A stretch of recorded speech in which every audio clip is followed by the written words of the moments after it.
संत सदगुरु महर्षि संत सेवी परमहंस जी महाराज जी की वाणी। भक्त की भावना होती है ईश्वर दर्शन की। विषय है आदरणीय गुरुजन पुरजन सज्जन भातृगण एवं भगिनीगण। आप लोगों को समझाने के उद्देश्य से मैं यहाँ नहीं बैठा हूँ। मैंने सत्संग में क्या समझा वही कहूंगा। अगर आपको मेरे कथन पर सार जचे तो उसे ग्रहण करें, अथवा जिस ज्ञान को आप ग्रहण किए मैं उसी को पर प्रतिष्ठित रहें। भक्त की भावना होती है ईश्वर दर्शन की। वह चाहता है कि कब ईश्वर का साक्षात्कार हो। भक्त के मन में विफलता, आतुरता, व्याकुलता होती है। उसके लिए वह सब कुछ न्यौछावर करने को तैयार रहता है। संतों ने अपने वाणी में कहीं कहीं जीव और पीव में पति पत्नी का भाव भी दिखाया है, अर्थात जीवात्मा को पत्नी और परमात्मा को पति भाव में वर्णित किया है। सूफी संतों में इसे बहुत बड़ा सूफी संत में इससे थोड़ा भिन्न ही माना है, अर्थात उसमें जीवात्मा को पति और के रूप में और परमात्मा को पत्नी के रूप में माना है। संत कबीर साहब पति पत्नी के भाव में एक साथ रहते थे। घूंघट का पट खोल ले तो को पीऊ मिलेंगे। हमारे देश में माताएं घूंघट में अपने चेहरों को ढकती हैं। घूंघट के कारण वह पति का दर्शन नहीं कर पाती। जीवात्मा रूपी पत्नी के ऊपर शरीर का घूंघट लगा है, इसलिए वह परमात्मा को दर्शन नहीं कर पाता। श्री रामचरितमानस में तुलसीदास जी ने लिखा है, आगे राम लखन पुनि पीछे, मुनिवर भेष मनोहर काछे, उभय बीच से मोहि सोहित कैसे, जीव ब्रह्म बिच माया जैसे। इस चौपाई में लक्ष्मण जी को जीव रूप में भगवान राम को, पीव रूप में सीता माता को माया के रूप में चित्रित किया गया है। लक्ष्मण रूप में जीवात्मा के आगे को सीता रूपी माया को आवरण हट जाए तो उससे राम रूप परमात्मा का दर्शन हो जाए। यह माइक जड़ आवरण 4 रूपों में है, स्थूल सूक्ष्म कारण और महाकारण। इन्हीं आवरणों पर गोस्वामी तुलसीदास जी ने कहा है, माया बस मति मंद अभागी, हृदय अवनिका बहुविधि लागी। गोस्वामी तुलसीदास जी कहते हैं, जीव के ऊपर बहुत बड़े तरह के पर्दे लगे हुए हैं। उन पर्दों को स्पष्टीकरण संत दादू दयाल जी महाराज ने बहुत अच्छे ढंग से किया है। उन्हें 4 उदाहरणों, 4 जड़ावरणों के साथ एक चेतन चोला भी जोड़ दिया है, जिसमें 5 आवरण हो जाते हैं। 5 आवरण शरीर हैं, स्थूल सूक्ष्म कारण, महाकारण और कैवल्य। संत दादू दयाल जी कहते हैं, लोगों राम राम कहते हो, बहुत अच्छा करते हो, लेकिन राम राम कहने की कला जानो, और वह कला है घर में घर को पवित्र रखो। काया शरीर रूप 5 कपड़ों को धो डालो। एक बड़ी अच्छी मधुर कथा है। एक साधु थे, वे भिक्षाटन किया करते थे, मुंह से टेर लगाते थे, राम राम करो भव सागर तरो। यह आवाज एक सुग्गे ने सुनी तो वह सदगृहस्थ के दरवाजे पर लोहे के पिंजरे में मन था।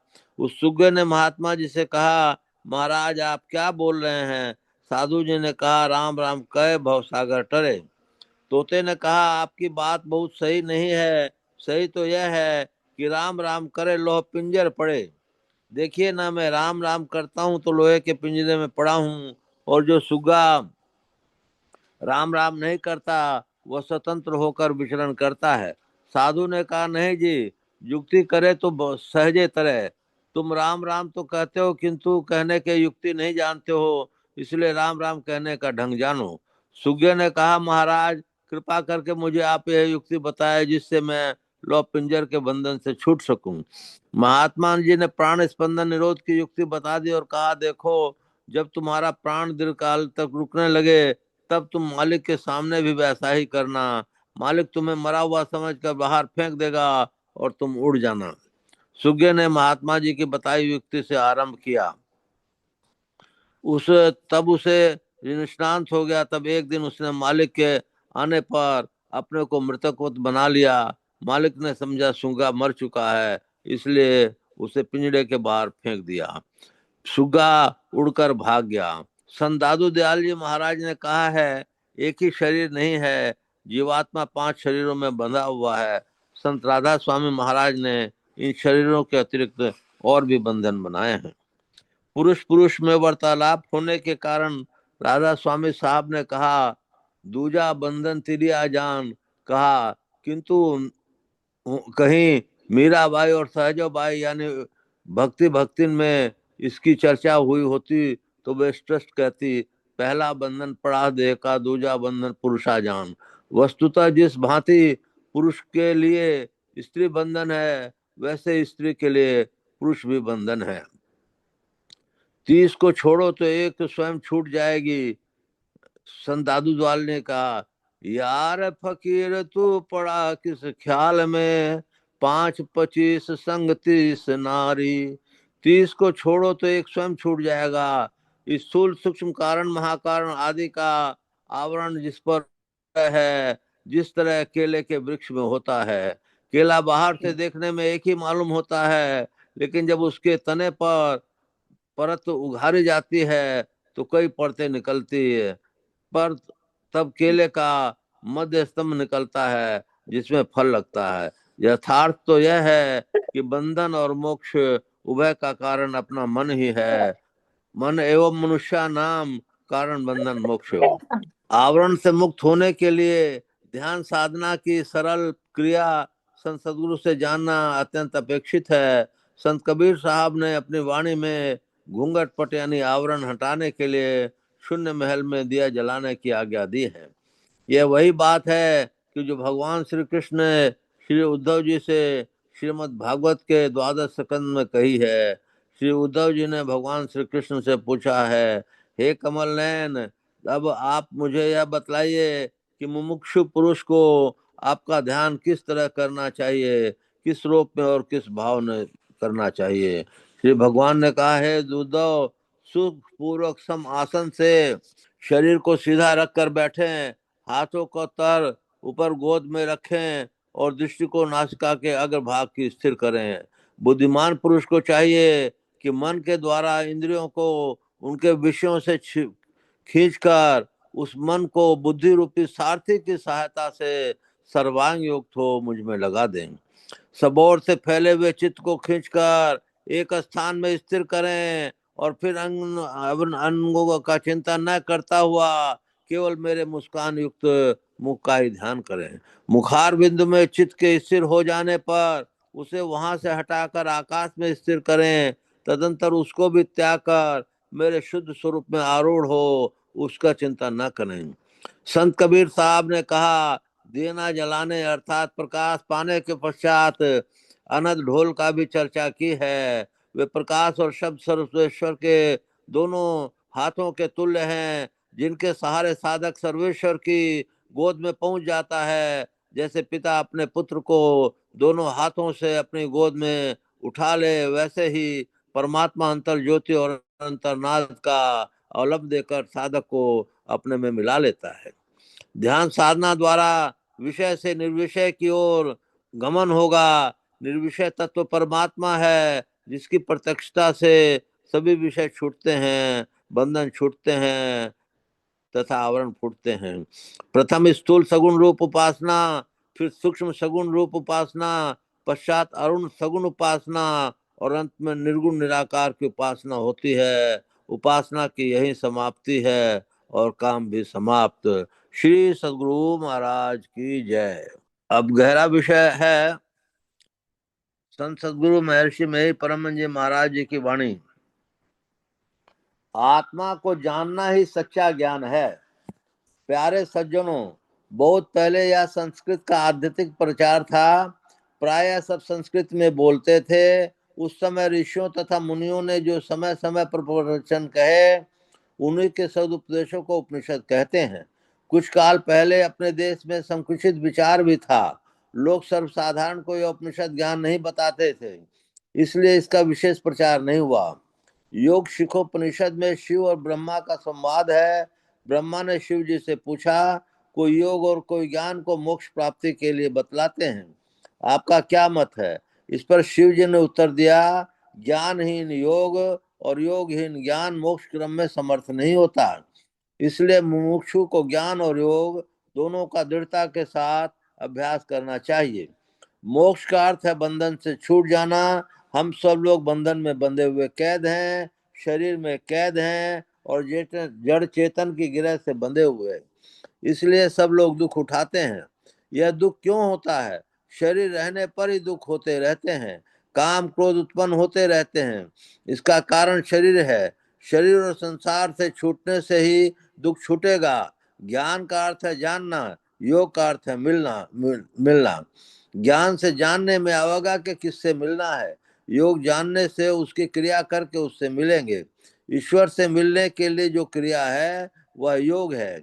जब ध्यान सरल योग का अभ्यास है, सत्संग करना ज्ञान का अभ्यास करना है। शरीर और आत्मा को जानना ज्ञान है। लिखा पढ़ा आदमी पुस्तक पढ़ता है तो उससे उसको ज्ञान होता है, किंतु किसी विशेषज्ञ के पास जाकर सुनने से विशेष ज्ञान होता है।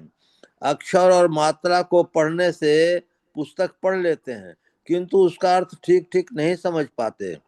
ठीक ठीक समझने पढ़ने के लिए ही हम लोग कॉलेज और विद्यालयों में जाते हैं। इसलिए पढ़े लिखे लोगों को चाहिए कि जहाँ कहीं कोई विशेषज्ञ हो उसके पास जाकर सुने और सीखें। यह जानकर ज्ञान और योग दोनों का अभ्यास अत्यंत आवश्यक है।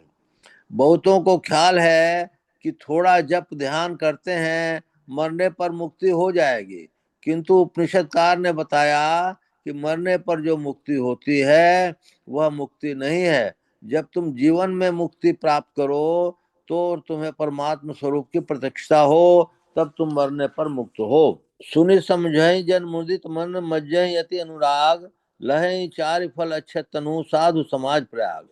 फिर इस योग शिक्षोपनिषद में कहा गया है कि मरते समय जैसी भावना रहेगी उसी के अनुकूल शरीर होगा। यदि मरने के समय पार्श्विक भावना हो तो बड़ा बुरा होगा।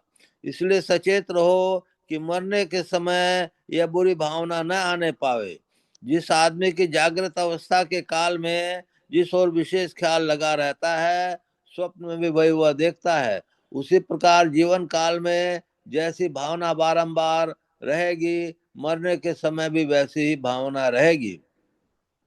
जो मनुष्य मृत्यु के समय अचल मन से भक्ति में सराबोर होकर और योग बल से भ्रुकुटी के बीच में अच्छी तरह प्राण को स्थापित करके सर्वज्ञ पुरातन नियंता सूक्ष्मतम सबके पालनहार अचिंत सूर्य के समान तेजस्वी अंधकार से पर स्वरूप का ठीक स्मरण करता है, वह दिव्य परम पुरुष को पाता है।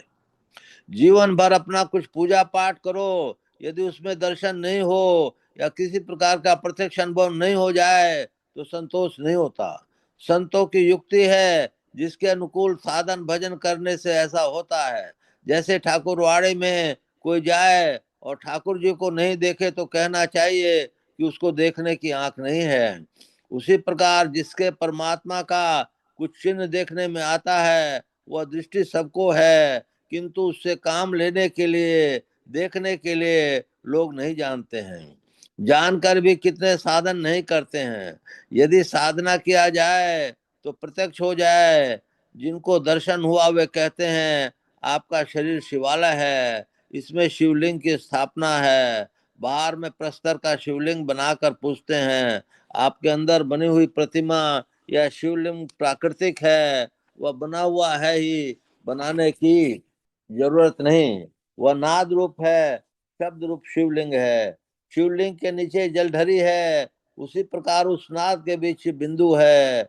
शिवलिंग नाद है और बिंदु शक्ति चिन्ह रूप जलधरी है।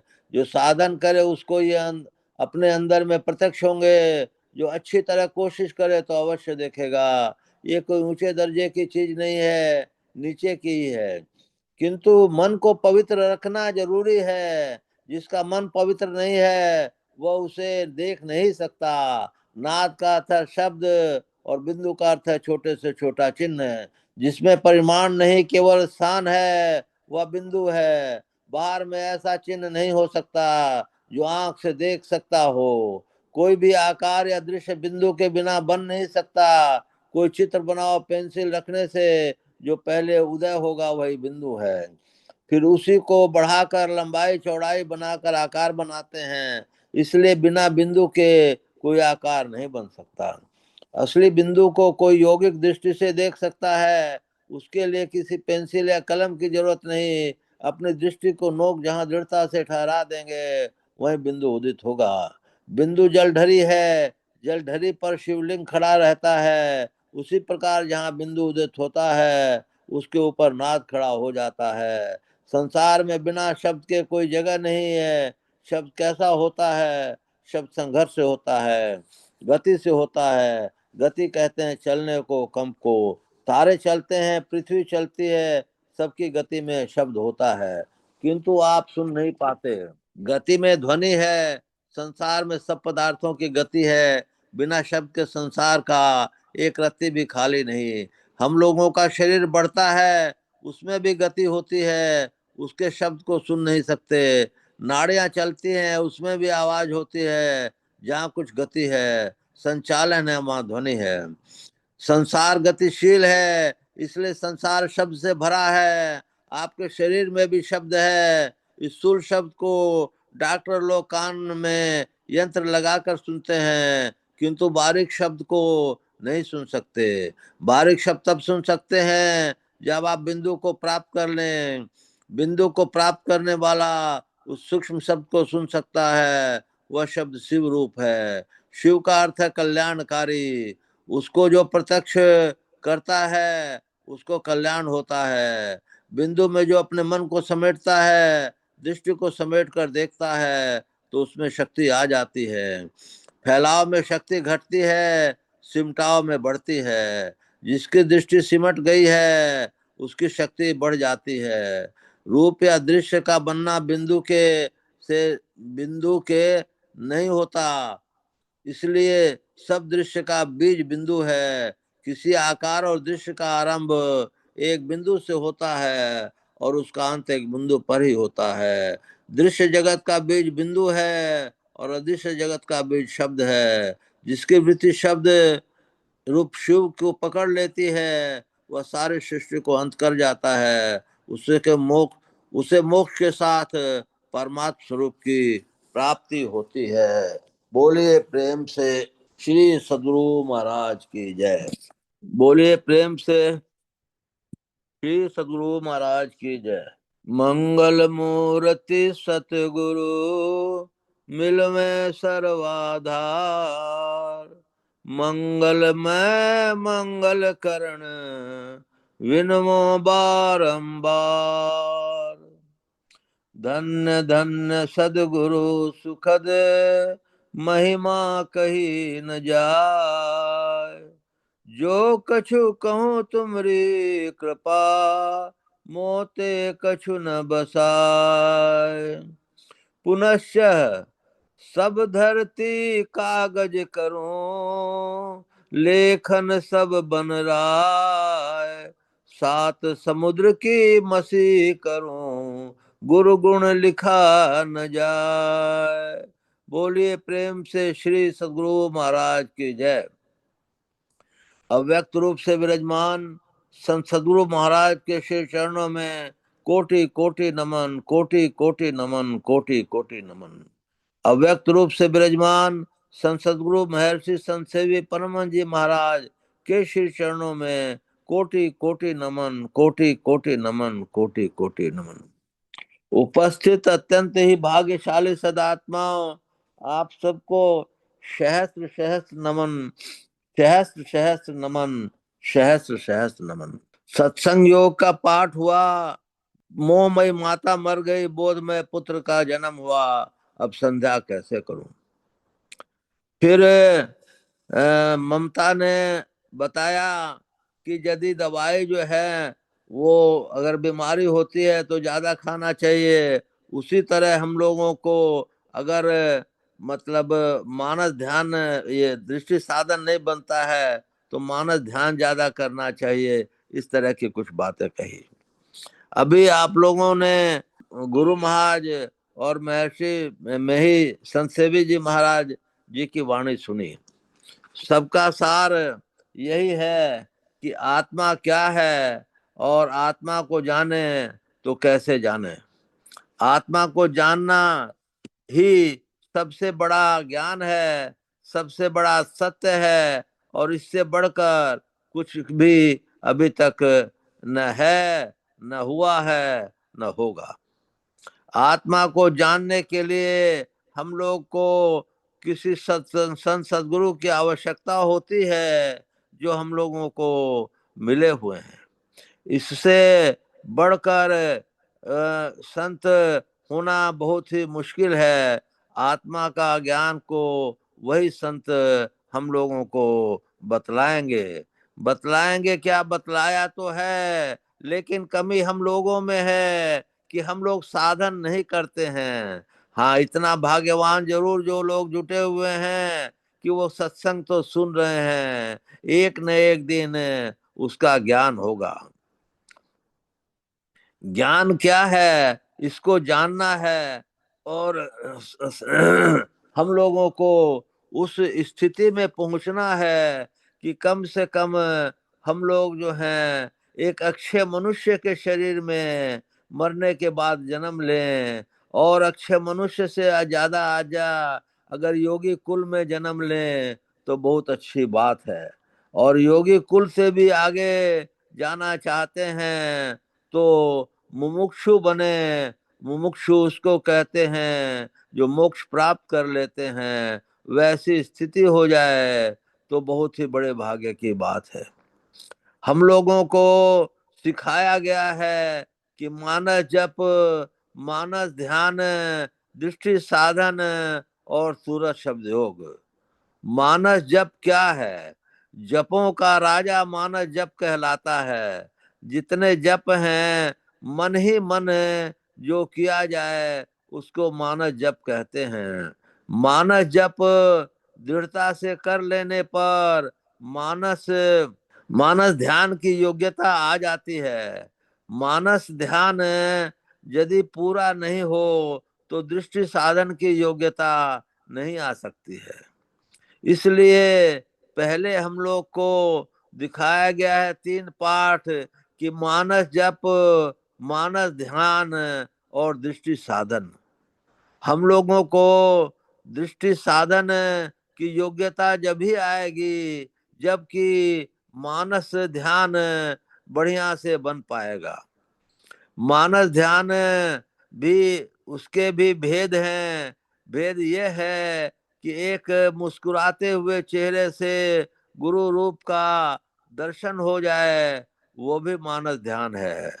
बैठे हुए उनका दर्शन हो जाए, वो भी मानस ध्यान है।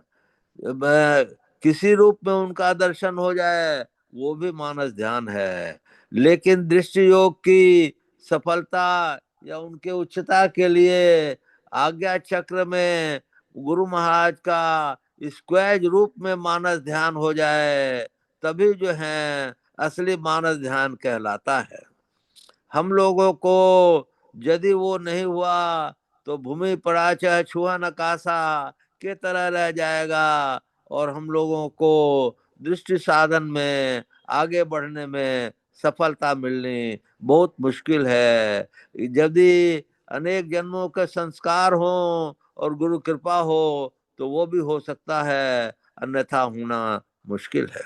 इसलिए हम लोगों को क्रम क्रम से बढ़ना चाहिए। हम लोगों को क्रम क्रम से बढ़ने के लिए पवित्र आचरण, शुद्धाचारी, सचरित्र ये होनी परम आवश्यक है। गुरु महाराज ने कहा है कि कोई कितना ही बड़ा साधु हो, कितना ही बड़ा कुछ हो, लेकिन अगर उसके आचरण में कमी देखी जाए तो उसको तुरंत त्याग देना चाहिए। इसी तरह हम लोगों जिस समाज में बैठे, जिस जगह पर जाएं, वहां पर खान पान रहन सहन अपने तरह से देख लें कि हर एक तरह से वो शुद्ध है कि नहीं है। शुद्ध नहीं होने से आपका जैसा खाए अन्न वैसा होएगा मन, इसलिए उसके तरफ ध्यान नहीं दें। आजकल बहुत से होटलों में बहुत से लोग खाते पीते हैं, परंतु वह राजसी भोजन है कि तामसी भोजन है कि सात्विक भोजन है, उसमें विचार नहीं करते। यदि सात्विक भोजन खाएंगे तो हमारे शरीर के लिए भी सुपाच्य रहेगा और हमारे साधना में भी विघ्न नहीं पड़ेगा। यदि राजसी खाएंगे तो कुछ विघ्न पड़ेगा ही पड़ेगा, तामसी खाएंगे तो उसका तो कहना ही क्या है।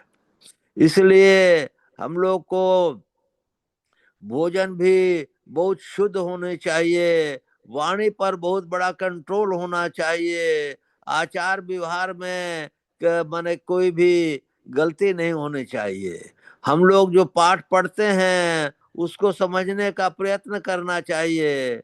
हम लोग को नियम से ध्यान में बैठना चाहिए, ये सभी जानते हैं। हम भी बोल दिए, हम नहीं बैठते हैं तो पर भी बोल दिए, लेकिन बोलने का अधिकारी वही है जो ध्यान में बैठता हो, जो शुद्ध सचरित्र रखता हो, जो सब जगह सात्विक भोजन करता हो। मन इस तरह की बातें उसी को बोलने का अधिकार है, अन्यथा नहीं है। इसीलिए साधु संत ही बोला करते हैं। हम तो समय काटने के लिए बीच बीच में जब साधु संत नहीं होते हैं तो मैं बोल रहा हूँ। इसलिए मेरा जो विचार है वो ये है कि हम लोगों को पहले माने अगले जन्म की तैयारी कर लेनी है कि हम लोग जो हैं मनुष्य रूप तो कम से कम हमको मिले ही, ऋषि कुल में जन्म मिल जाए या हम मोक्ष प्राप्त कर लें। इसके लिए करना क्या होगा?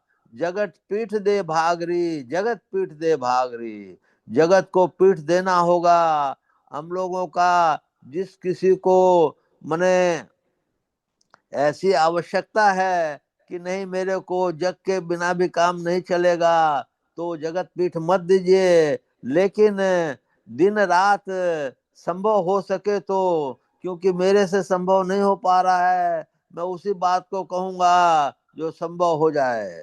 संभव हो जिसको तो मने मन में राम राम और तन से काम काम ये करते चलिए तो उससे भी काम बनेगा। गुरु महाराज ने यह भी कहा है कि जो दोनों समय मन से स्तुति प्रार्थना करते हैं, मन से स्तुति प्रार्थना करते हैं तो वो उनको भी मनुष्य शरीर मिलेगा। मैं अब ममता का जो प्रश्न था उसको फिर एक्सप्लेन करने जा रहा हूँ, उसको सुनिएगा ध्यान से। ममता ने कहा कि दवाई जो है कि खुराक बढ़ा देनी चाहिए, उसी तरह हम लोग को जाप की और मानस ध्यान की खुराक बढ़ा देनी चाहिए। ये बहुत ही उत्तम कहा, बहुत ही उत्तम कहा। मानस जप जितना अधिक कीजिएगा तो उतने प्रकार की आपको शक्ति प्राप्त हो जाएगी। मानस ध्यान बहुत अच्छा आपने कर लिया और हुजूर को या सरकार को आज्ञा चक्र पर स्क्वायर रूप में उगा लिया तो आपको दृष्टि साधन की योग्यता आ जाएगी। दृष्टि इन दोनों के बीच में दृष्टि साधन की योग्यता आने के पहले या बाद में पांचों तत्वों के पांचों रंग आपको नजर आ जाएंगे, जिससे आपको पहचान हो जाएगी कि हाँ मैं अब दृष्टि साधन के योग्य हो चला हूँ। इसके बीच में कुछ रिद्धि सिद्धि कुछ कुछ वो भी चीजें आएंगी जिसमें मनुष्य भटक जाता है, दूसरे को कह डालता है और वो शक्ति समाप्त हो जाती है। इसके दृष्टि साधन के अंत में आपको दिव्य दृष्टि की योग्यता आ जाएगी, जिसमें ज्यादातर लोग भटक जाते हैं, वो किसी को कह देते हैं और दृष्टि साधन की योग्यता शायद नष्ट हो जाती है, क्योंकि मेरे को इस चीज का ज्ञान नहीं है। तो दृष्टि साधन की योग्यता में दिव्य दृष्टि जब हो जाती है, जैसे एक वो समय नहीं है उतना कहने का, तो अपने लोगों को दृष्टि साधन की जिसकी योग्यता हो जाती है तो उसको मनुष्य जन्म सुनिश्चित हो जाता है। प्रकाश मंडल में जो चला जाता है उसका मनुष्य जन्म सुनिश्चित हो जाता है, प्रोवाइडेड कि अंत समय में वही प्रकाश नजर आ जावे या गुरु नजर आ जावे या गुरु महाराज के ख्यालात नजर आ जावे, तो मनुष्य शरीर का तो निश्चित ही अधिकारी हो जाता है। इसके लिए ही हम लोग सत्संग करते हैं कि हम लोग 1 जन्म, 2 जन्म, 4 जन्म, 5 जन्म में मोक्ष को प्राप्त कर लें, या कुछ भी कितने भी जन्म लगे तो हम लोग मोक्ष को जाएं। मोक्ष का ज्ञान, आत्मा का ज्ञान बहुत ऊंचा है। 31 तत्वों को क्षेत्र कहते हैं और 31वें के जानने वाले को क्षेत्रज्ञ कहते हैं। क्षेत्रज्ञ का ज्ञान हो गया तो मोक्ष का ज्ञान हो गया, और हम लोग जो हैं उस स्थिति में मोक्ष को प्राप्त कर सकते हैं। अभी हमारे मन में एक बात आई है कि यदि हम लोगों को माने किसी भी स्थिति में संसार में रह कर करके जब ध्यान और सत्संग करना है, तो हम लोग जो भी कार्य होते हैं, जैसे नहाना, सोना, जागना, उठना और संसार के कर्तव्य कर्म को करना, उसके बाद अपना समय को केवल ध्यान, भजन और सत्संग में लगाएं और बातों में न लगाएं, तो भी उसका बहुत बड़ा कल्याण होगा, क्योंकि उसके संस्कार उसके हृदय पर पड़ जाएंगे और अंत समय में वही जप, ध्यान, सत्संग की बातें आएंगी, तो वो भी जो है अच्छी गति को प्राप्त कर जाएगा। यही हम लोगों को विशेष रूप से जानना, करना, समझना है। और हम लोगों को किसी का दिल नहीं दुखाना है। झूठ, चोरी, नशा, हिंसा, व्यभिचार से दूर रहना है। काम, क्रोध, मद, लोभ, मात्सर्य जितना कमती हो उतना करना है, और अपने अवगुणों को देखना है। संभव हो तो अपने अवगुणों को डायरी में लिखना है। और इससे क्या फायदा होगा? इससे ये फायदा होगा कि आपके अवगुण धीरे धीरे कमती होते चले जाएंगे और आप जो है एक अच्छी गति को प्राप्त कर सकते हैं। सत्संग और नित और ध्यान नित रहिए करत संलग्न हो। व्यभिचार, चोरी, नशा, हिंसा, झूठ तजना चाहिए। एक झूठ को तज के देखिए कितने बड़े इसके फायदे होते हैं, आपको खुद महसूस होगा। बोलिए प्रेम से श्री सद्गुरु महाराज की जय।